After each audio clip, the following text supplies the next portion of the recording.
Hi everybody, welcome to this webinar. My name's Russell Cartwright. I got two roles. I'm currently Assistant Director of Communications for the NHS in South East London, and I've worked in NHS comms for more than 23 years now. I'm also a behaviour change specialist, having learnt a lot about using behavioural science to have real impact on public health. So I've led several campaigns that have had sort of global and national recognition over the last 5 years. And I'm now working as a consultant to train and support other in-house teams to incorporate behavioural science into their ways of working. I set up this public health comms hub with the really good support from Can Digital as a place for us as public health comms professionals to come together, to solve problems, to share learning, and to share good practice. We've done several of these webinars. I think this is the 8th, it might be the 9th. Recordings from all of the previous ones are available on the hub. So if you are signed up, you should get links for that and you should be able to see the recordings. We're recording today and we will share this with you. It'll be next week now, I'd imagine. Just as a couple of things, if you've got any suggestions for topics or things that you'd like us to cover in a future webinar, then please do, put them in chat and we'll see whether we can do that. Also, if you've got any questions for any of our speakers today, please do put them in the chat and we will do our best to answer them at the end. So I've introduced myself. I'm really excited to be joined by Damien James today. Damien, would you like to introduce yourself, please? Yeah, hi, I'm Damien. Thank you, Russ. I work in user experience and digital design. I've been in the industry for 30 years and been working in digital for about 25 of those. And I've worked with lots of global brands, household brands, helping them with their user experience and digital design campaigns. So yeah, looking forward to helping you all and taking you through some key principles of things to think about when you're putting these campaigns and landing pages together. Thanks, Damien. And Damien has undersold himself quite a bit there, really. I'm excited because he's got lots of experience of exactly what I think we need to be doing more of in the public sector that the private sector are doing. So lots of his clients are in the private sector, and we've got a huge amount, I think, to learn from the work that Damien's done there. I'm also joined by John Paul from Can. John Paul, do you want to introduce yourself, please? Yes, hello everyone. I'm John Paul from Can. Can helps lots of public sector organisations run campaigns that deliver lower cost and measurable outcomes. Also really excited to have Damien's skills and experience on the call today, and we'll be following up with some information later on around AdTech around campaigns. Thanks, JP. So yeah, this topic is one that I'm really passionate about. I do think that here we go. Yeah, in public health, often, probably the significant majority of the time, the campaigns that we run, their impact is really restricted and limited by a poor landing page. And I really don't understand, having been involved in quite a few over the years, I don't understand why we invest significant time and money coming up with really impactful creatives, and then those are let down by linking to often a heavily restricted landing page on our organisation's website, where typically there may be little or no tracking, little or no opportunity to kind of remarket to people. It's very difficult to get data that actually shows what actions people take when they land on the page. There's often very strict guidelines around what can and can't go on the site, and we may often get computer says no type answers from you know, our web team or from our IT team, depending on who kind of looks after the website. And it's very hard to make changes, you know, to come up with something that really really maximizes the impact of your really creative campaign, which is, you know, starting to drive people towards action. And we're kind of failing to make the most of that, really, by putting up with something. And I think often we feel like we have to do that, and I think it's our job to really challenge that, because it can make such a difference to the impact of your public health campaign. And actually, it's in, you know, it's the ethical thing sometimes to really challenge that. I think if we want to impact that, if we want to have impact, we need to challenge that way of thinking. You know, what is the point running great adverts that get people clicking only to take them somewhere where they don't convert that interest into action? We need pages designed for the audience, that is the user, not the organization.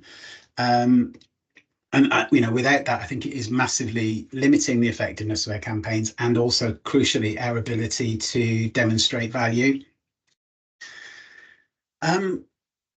So in public health communications, we have a role as the choice architect. And our aim is to nudge people to make the right choices for their health and well-being. And a well-designed and tested choice architecture can have great results, whereas making mistakes like giving people too much choice can lead to information overload, which overwhelms them. It can put them off choosing, or it can make them decide to go with the familiar or the safe choice, or to just put it off until later. Whereas, you know, as I mentioned, a well-designed choice architecture really can nudge them in positive directions. I'm going to hand over now to Damien, who's going to talk about some of the basic principles of UX, or user experience. As I mentioned earlier, an area really that the public sector has a huge amount to learn from the private sector in. And Damien's going to also look at some real life public health examples of those. Great, thanks, Russ. Okay, I'm going to just share my slides. Let's get those into full page. Okay, so can everybody see this? Give a thumbs up if you can. So we're going to run through a few slides here just to give you a breakdown of the key things that we focus on when we try and put these campaigns together. And this can apply to websites, to apps, to any bit of digital, really. And a lot of these principles will apply from your ad campaigns, your creatives on the different channels you're using to engage, right through to the final touch points and emails and things. So a lot of these principles are pretty universal. So I shall move on. The key 6 for me, I think, are the for user experience and user interface design are going to be simplicity, clarity, consistency, authenticity, accessibility, and engagement.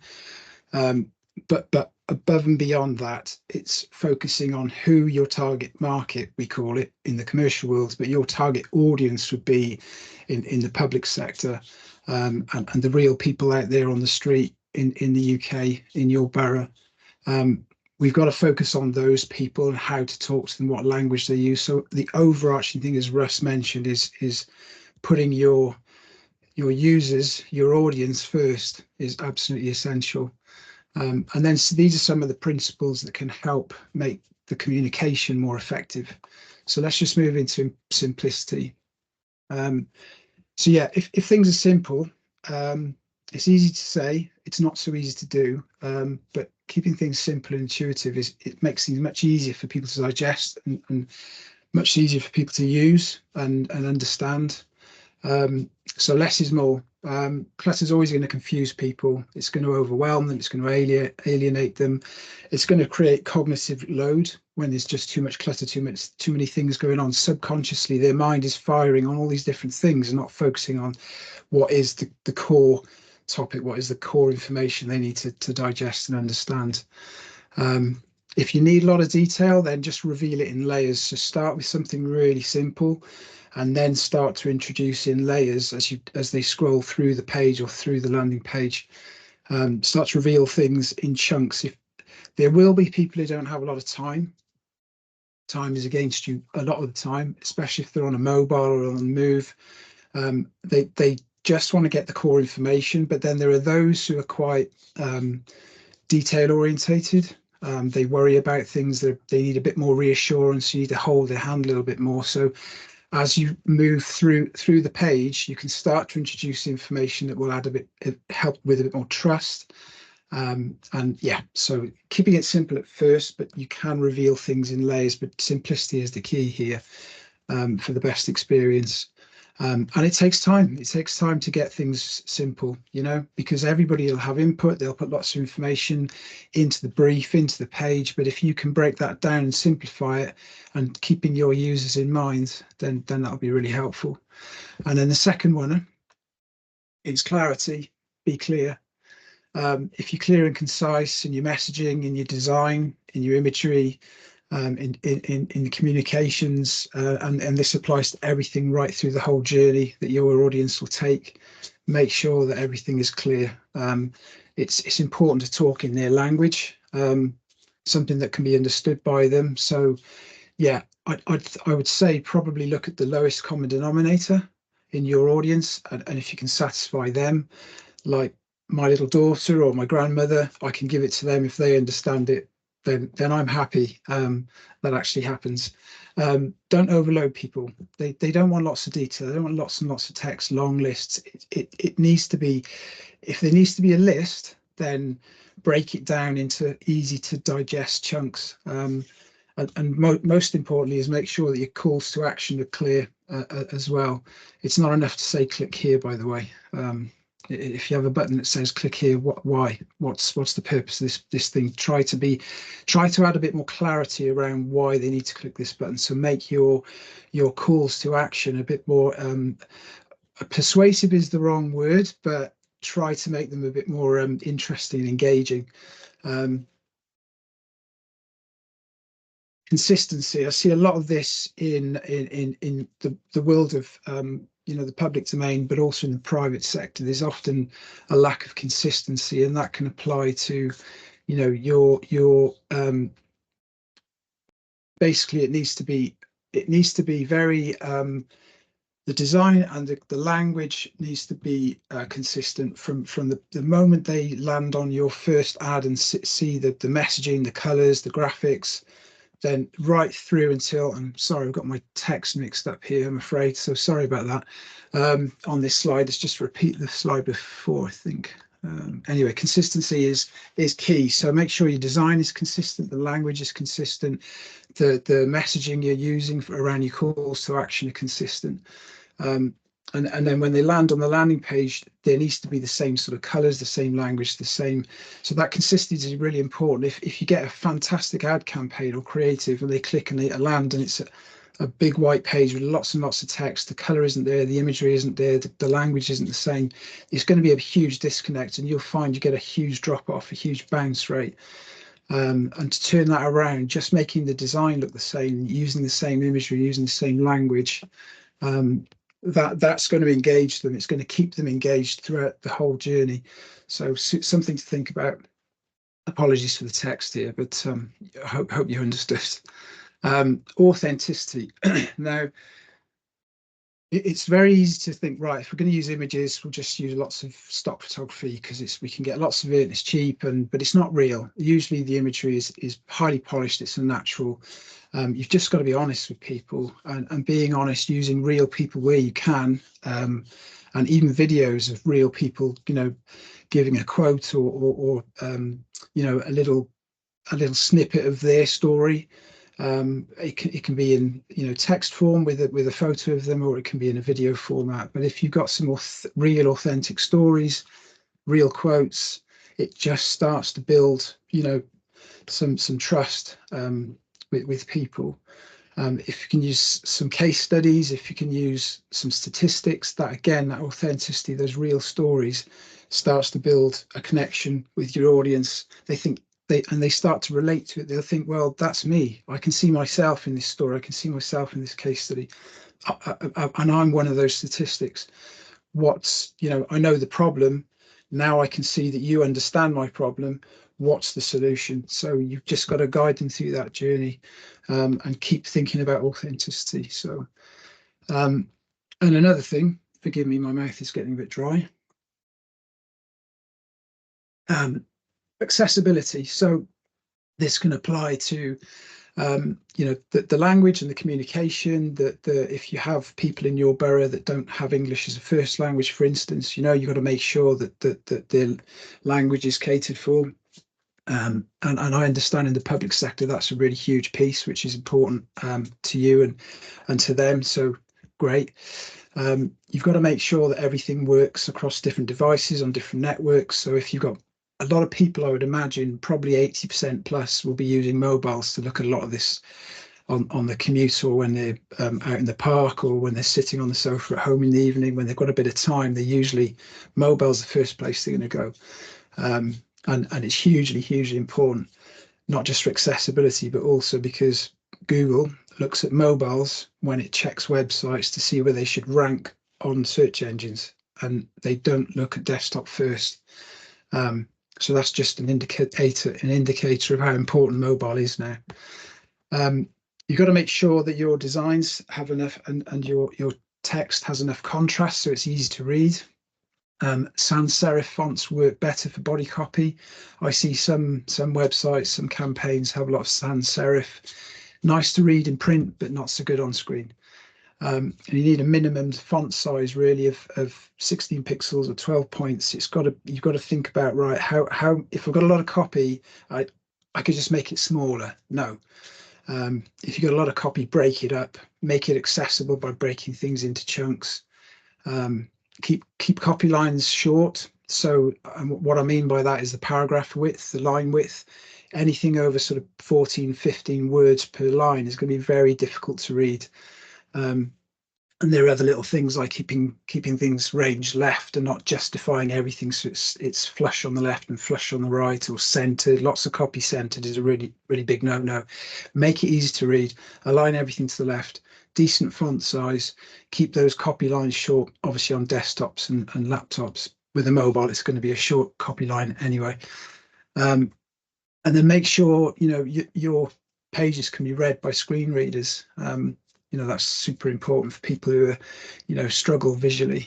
And then 6, the last one, last piece in the puzzle really is the engagement. What I see a lot of is huge reams and reams of copy and lists and information. And I don't mind reading, but I get overwhelmed by it. So your audience is going to struggle if there's no video or content or visual content to engage them.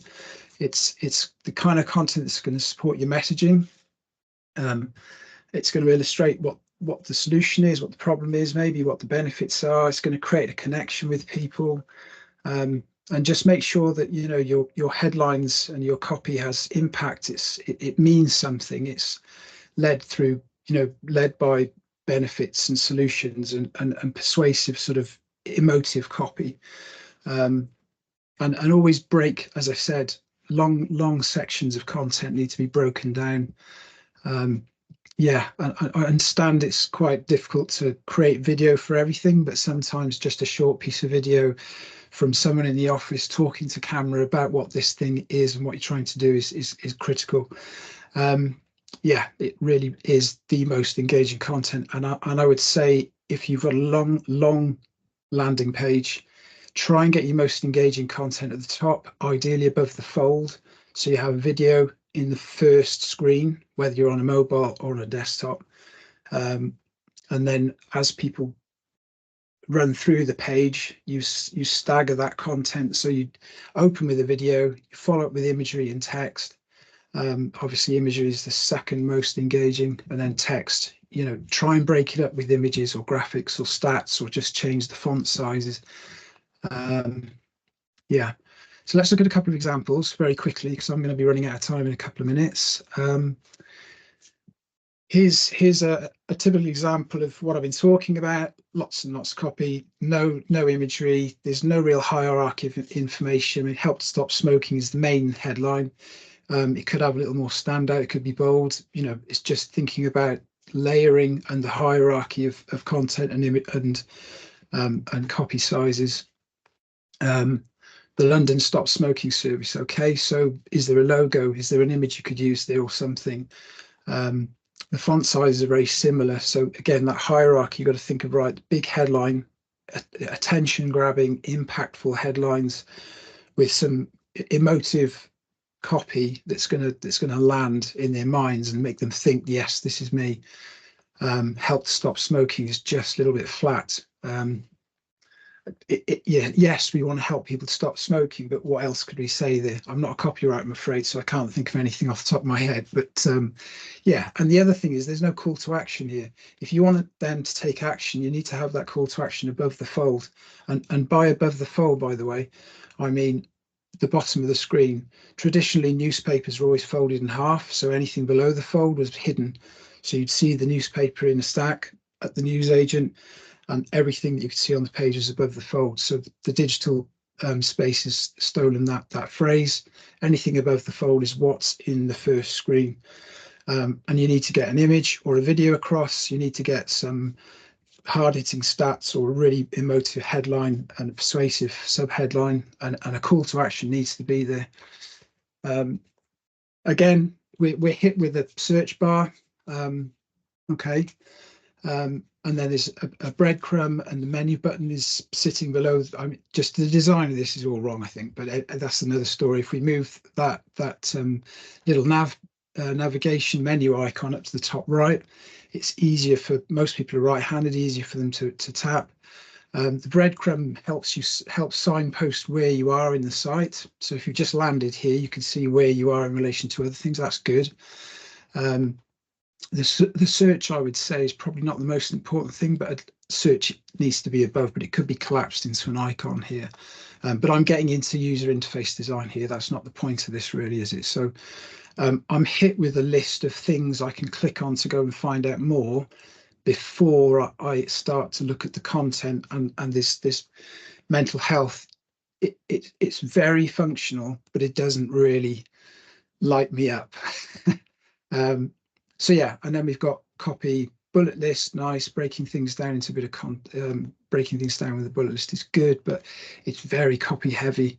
And design wise, there's not a lot of color here. There's nothing visual, and there's no call to action above the fold.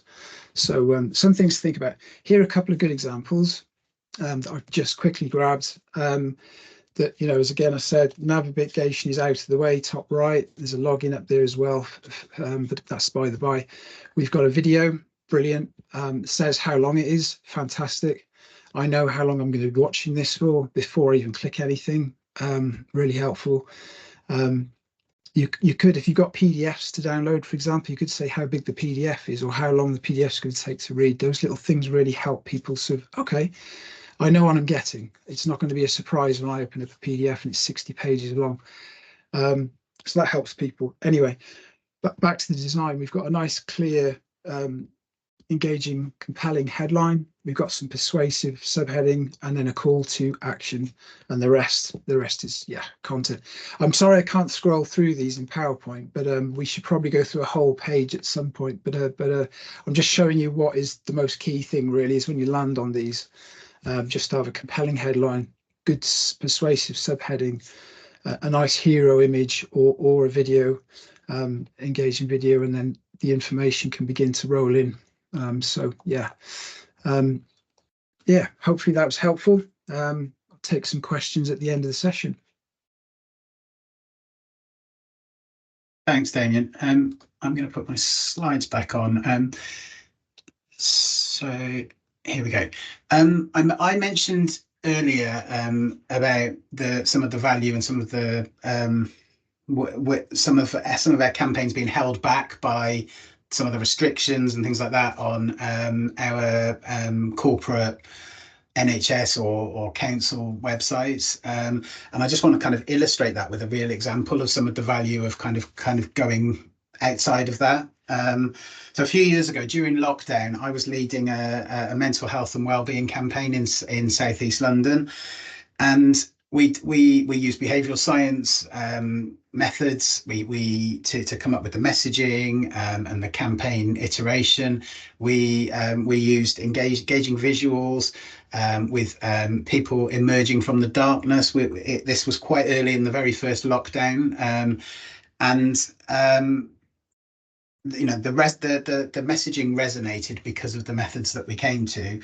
Our original decision was to host the kind of landing page on the old Southeast London CCG website, which was a very typical NHS website. It was white, black, and blue, lots of text, not much flexibility to be creative. And we made that decision for two reasons. One, we didn't have much budget. So doing something separate seemed beyond our realm.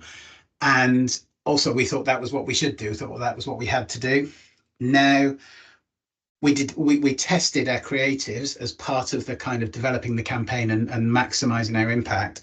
And when we were testing, we were getting some really great results. So we had a really high engagement rate. Lots of people were clicking on our adverts. But what was happening was, the problem we had was they were coming to the page on our site, and there was an incredibly high bounce rate. So you know, almost 90% of the people who came to our website were leaving really quickly, and virtually none of them were taking our calls to action.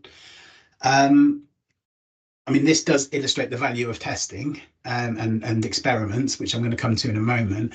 But we then took the decision. We put a little bit of extra money in. We developed a bespoke campaign microsite, which enabled us to have separate landing pages for different ages. So instead of having a big long list of stuff, we could just have a few.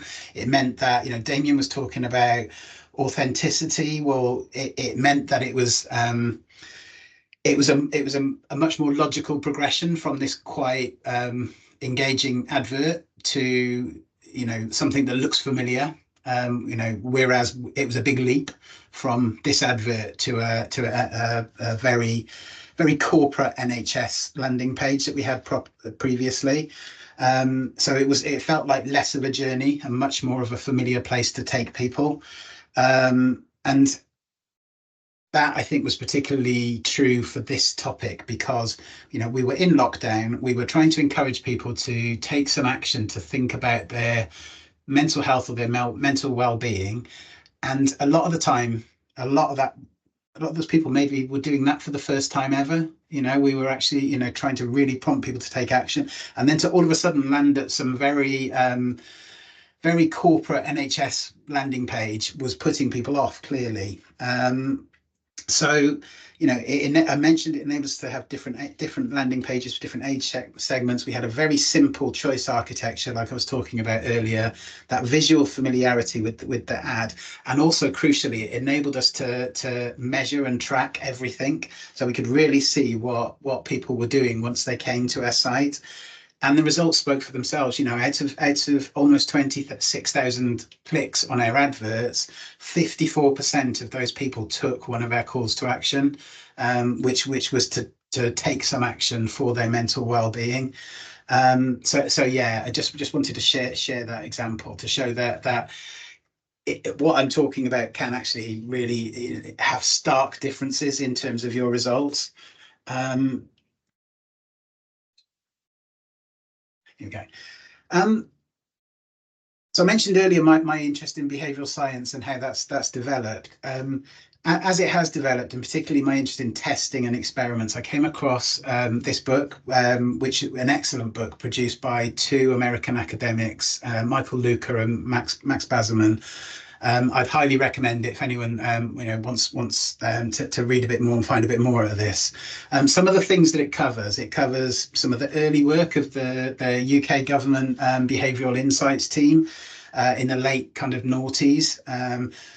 One particular example where they tested a number of variants of tax letters to people.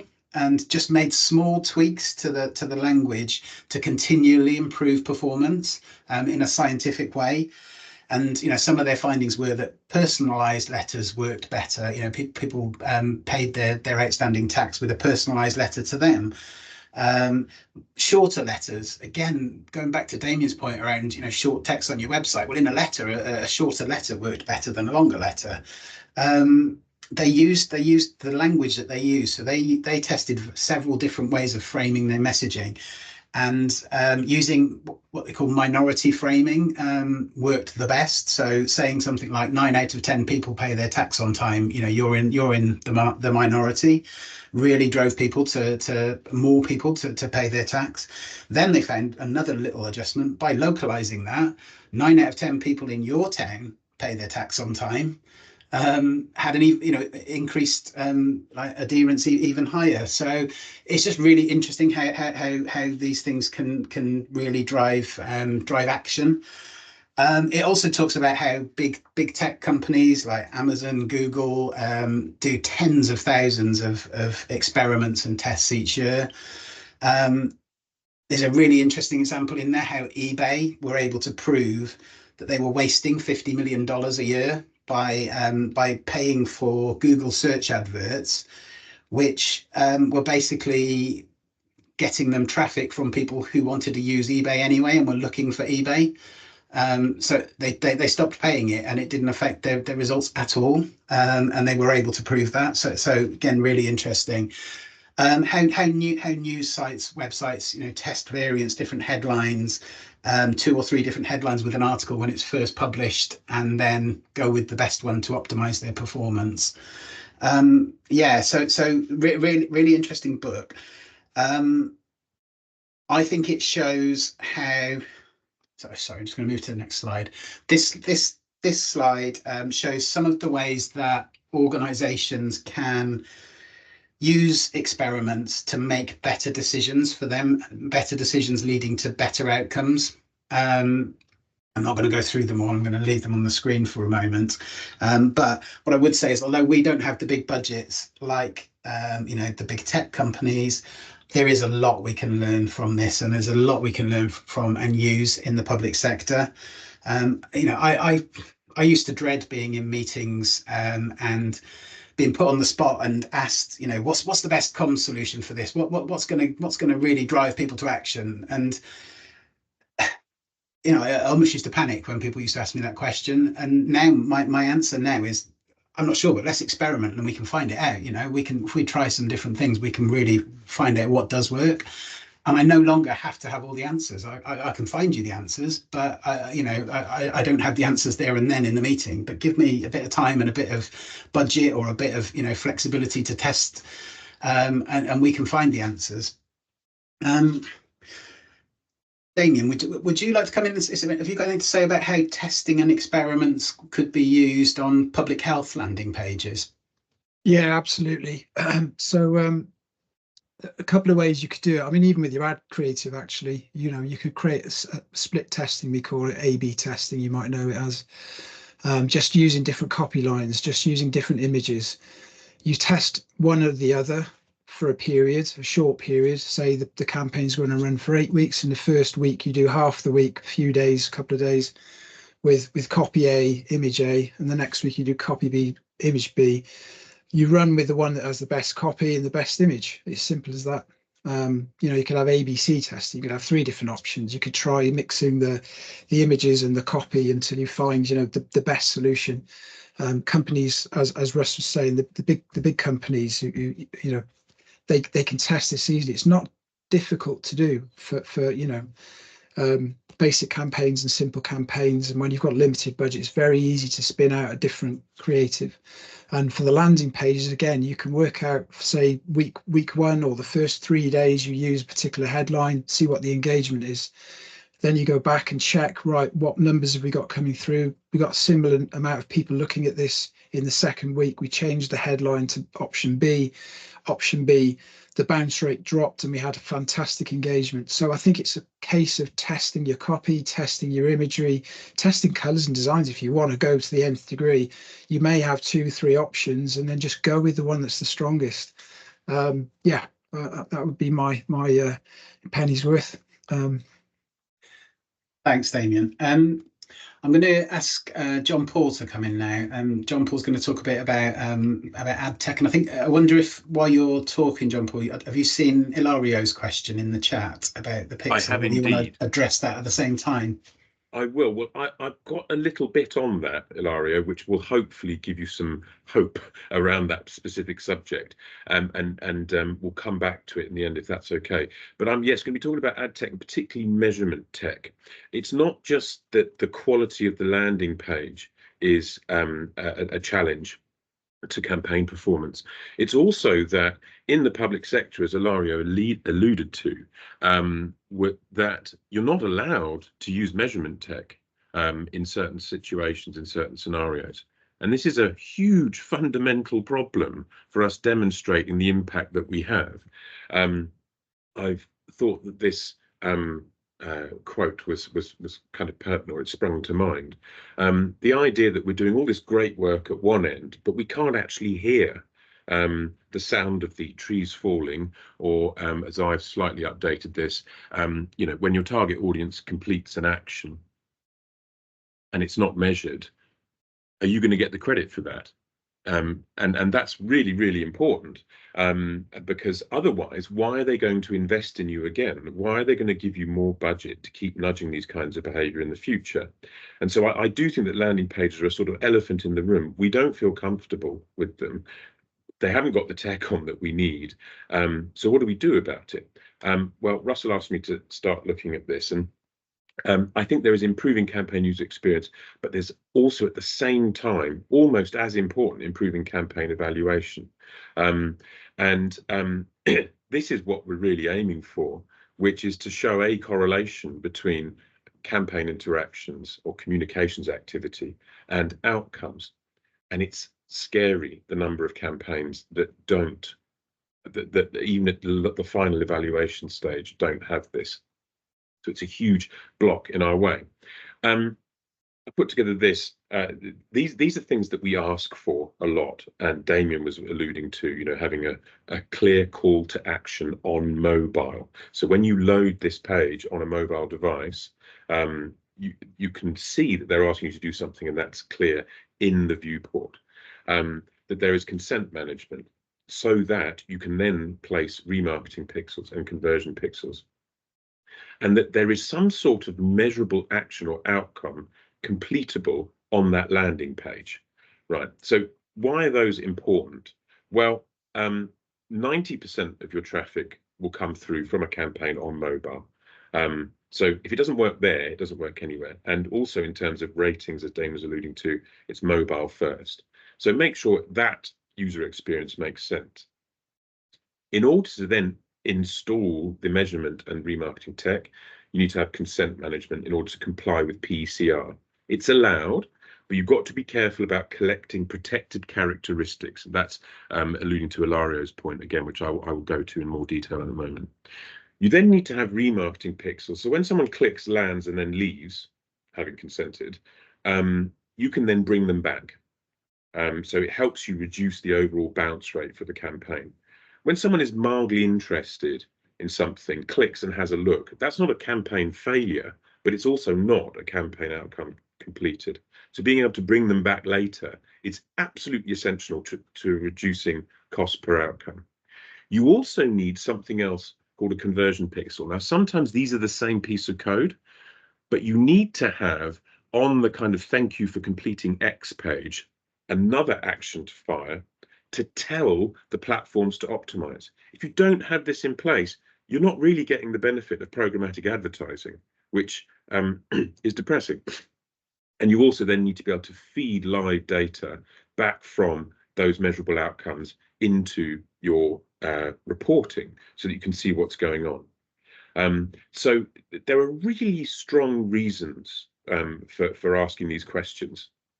Now, Ilario was talking about the metapixel. I put it down here as Facebook, but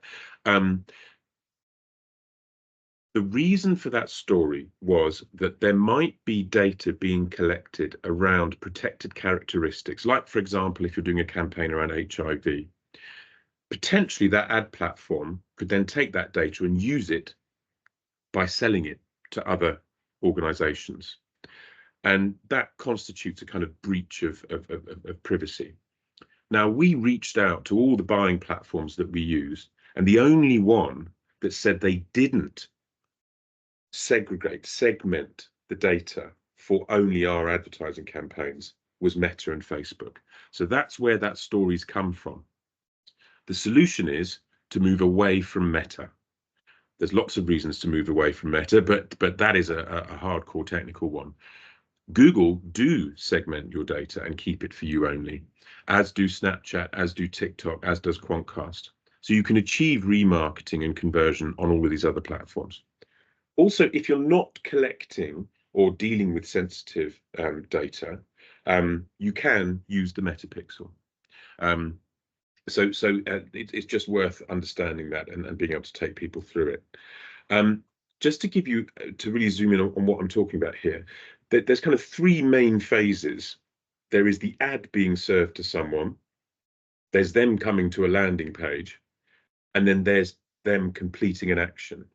And so we want the ad data we get. We want the remarketing pixel on the landing page. So if they consent, we can fire that and bring them out. If they don't, move on to the next bit, which is the completion of the action. And that's where you need the conversion pixel. So what's happening is someone clicks on an ad, they land. We can then bring them back to that page if they've consented to pixels. But then if they complete the action, we can record that as a campaign outcome. But also, more importantly, we can feed that data back to the ad platform and say, whatever you did to do that, do more of it. Okay, so if it's search, it can now start bidding a bit higher for the term that created that outcome. If it's on YouTube, it can find the audience in the ad and do more of that in your region.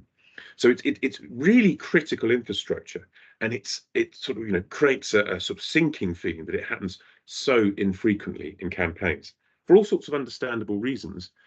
But we should probably work as hard as we can to try and avoid the situations that block us from doing this. I wanted to put together the business case for installing AdTech, and the best example we have is two organizations next to each other running the same campaign at the same time, one with AdTech and one without. I've laid this out a little bit more clearly. I was trying to do graphs, but the scales were so massive that the graphs looked awful. But let's say pretty much the same number of interactions. But when you look at with AdTech, you're getting about a 5 times increase in interaction rates.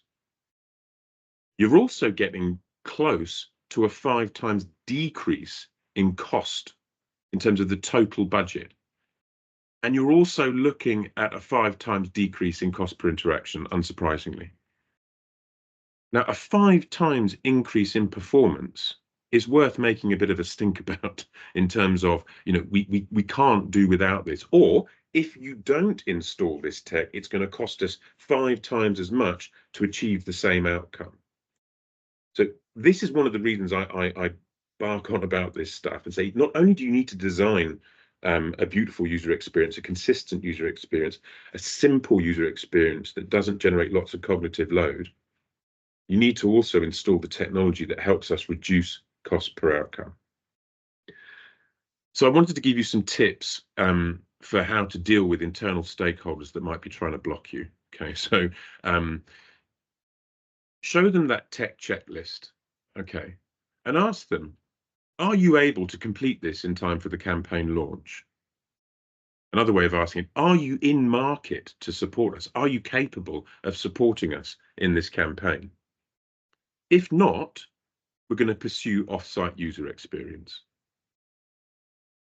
Or you can say, if it's going to take you 3 months to do it, we'll create an off-site user experience for now. And then when you're ready to assist us in terms of design and in terms of technology implementation, can do it. It's also important that you get the service data feeding back to you. But I would have these conversations very, very early on because they heavily influence the plan and how you're going to execute. And when we talk about offsite user experience, we are talking landing pages. We're talking like what Russell did, but designing something that is consistent with the creative that you've put together. So it's a consistent user experience, that it's simple, that it is a continuation of that user experience that you started with the ad. That point around simplicity, taking public sector landing pages that do a great job of being comprehensive and compliant, but don't do such a good job of performance marketing, and taking that content and putting it into a large language model and saying, could you rewrite this as if I was explaining it to someone with a cognitive age of 11, for example? You can do that. You can also use large language models and get them to force translate landing pages for you, so that if you've put a translated ad in Urdu, for example, and you're taking that person to a landing page, well, then the user experience is still consistent at that end too.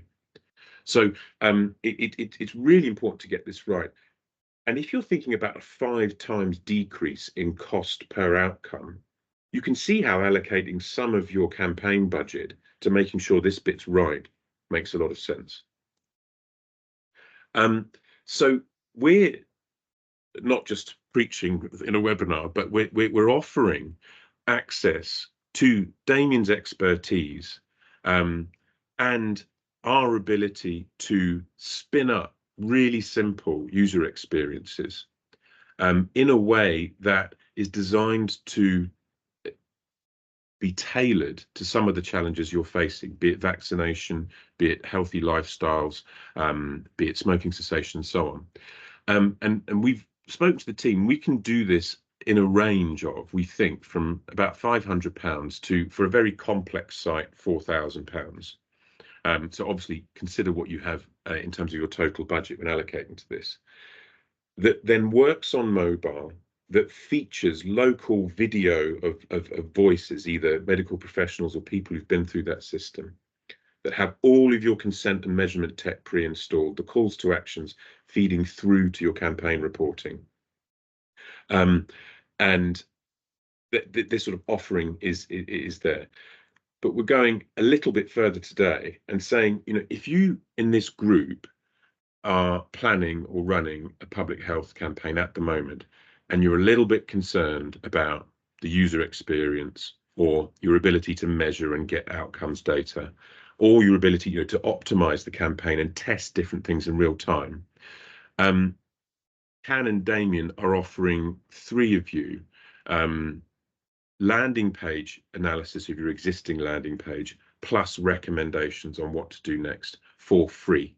So you get an industry leading UX expert analyzing what the sort of the main areas for improvement are on your landing page and giving you some recommendations. So if you want to drop me an email, we'll choose at random 3 of you to get the benefit of that. But in future as well, we'll be working with Damien to develop templates in those key fields and making this landing page service available to all of you so you can build it into your campaigns. But I hope that's been useful. And Ilaria, did that sort of answer your question around the metapixel? Brilliant. So yeah, definitely consider Google. Google's brilliant for search as well, and Meta very, very carefully. Russell. Yeah, I'm just checking whether there are any more questions. I can't see any more in chat, so if you have got any, please do put them in there quickly. We're going to wrap up shortly. Just a few kind of conclusions really from me. I mean, I think in terms of the landing pages, Damien's 6 principles, really, you know, really good advice. A few things stood out, you know, simplicity. Everyone always wants their information included in the website, you know, and I've been there. Everyone throws stuff at you. We've got to include this. We can't go live without this. This has got to be included. And then all of a sudden you've got your big long list that you've got to scroll down. Keeping the users in mind while you're developing it, that's key. Easy to digest chunks if there's lots of information. Making your calls to actions clear and obvious, and you know, make sure that the most important ones are above the fold or at the top of your page. You know, that's something I've been guilty of not doing before now. Design consistency, you know, don't take them on a leap from a really engaging, well-designed ad to something that looks completely different, because you'll just lose them. It won't feel familiar. Authenticity, use people that resonate with them, people they recognize, people that maybe look like them, or maybe, you know, and use stories and quotes, build that trust. The bit that I was talking about, experimenting and testing, you know, that is really, really important and really useful. And I think, you know, don't just see. I've heard lots of times about the difference using things like AdTech can make, but I didn't realize it was 5 times. I thought my performance would be a little bit worse. You know, I didn't think it would be 5 times worse. That is a massive, massive, you know, impact on your campaign. So don't take computer says no as an answer. That, you know, I think push back, explain. If you need some help, you know, JP has shared some good tips for that. But come to us. We'll help and make the case. You know, if you come across the barriers, we'll try and help you and block them. Yeah. JP or Damien, did you have anything you wanted to add? Well, there's a question just come in about call to action from Raina. Would you recommend having an online form to sign up, or also include a telephone, email, and website to get more info? If the email volume and telephone calls incoming are measured, then yeah, include them. But if you include them because some people might want to use them, for example, but you don't measure them, that's like a leak in your evaluation strategy. And so I would say, if measurable, fine, but there are click to call numbers that you can measure as an event in Google Analytics, or there are totally measurable and reportable numbers. Online forms, or if you remember, you know, people on a phone, online form, that data will kind of pre-populate itself.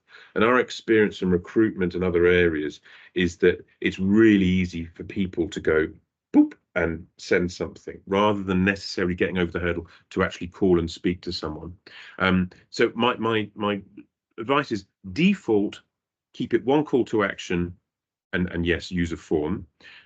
If measurable and properly measurable, email and telephone, fine, but email and telephone are higher barriers to reaction rather than form data. And there can also be other actions that people can take online. You know, form with contact details is one thing, but, you know, another, surveys. You know, how are you going to protect your family this winter, with an array of choices? That's more in the kind of user experience rather than the outcome side of things, but it does generate an outcome for you. So that would be my advice. I hope that wasn't too garbled. Thanks, John Paul. Damien, any closing remarks? Yeah, just to follow on that, actually, in the private sector, we use giveaways, you know, like a checklist or some kind of guide, or a short leaflet that they can download as a PDF, something that's going to add value and give them some value, and you know, increase that trust and increase that connection with your audience. Is you can say, right, if you give us your details, we'll send you this you know, PDF packed with, you know, great information and help and advice. And maybe that's a good place to put your long lists. If you can't have a search for people to find, you know, a local person or organization to help them with their particular issues, you can just put the whole list in a PDF. You know, that's one solution. So yeah, there's other ways to keep that connection open.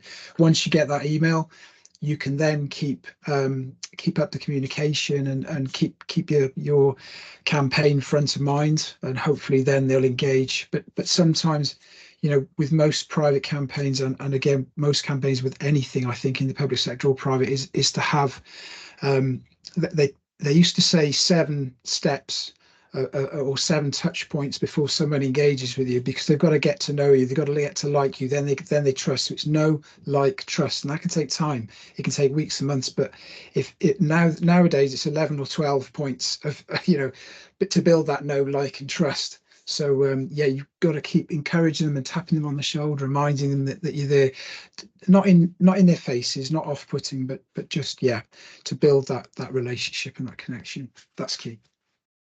Thanks.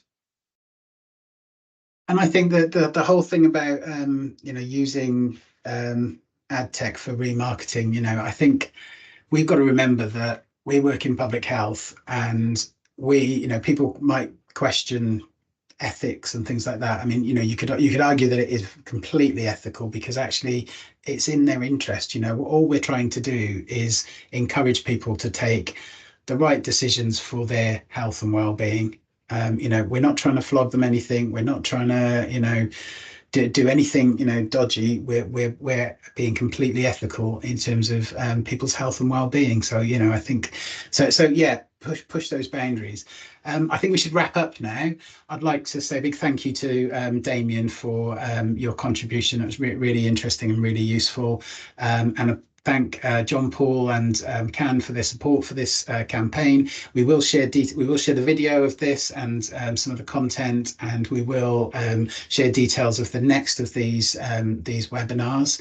And just to say, that offer from John Paul around some input to your landing page, some that I can't express how much we often, our campaigns fail because we don't use that kind of expertise, and to have it offered free, if you're working on a campaign, put yours forward, because it's a really, really generous offer that could make your campaign fly.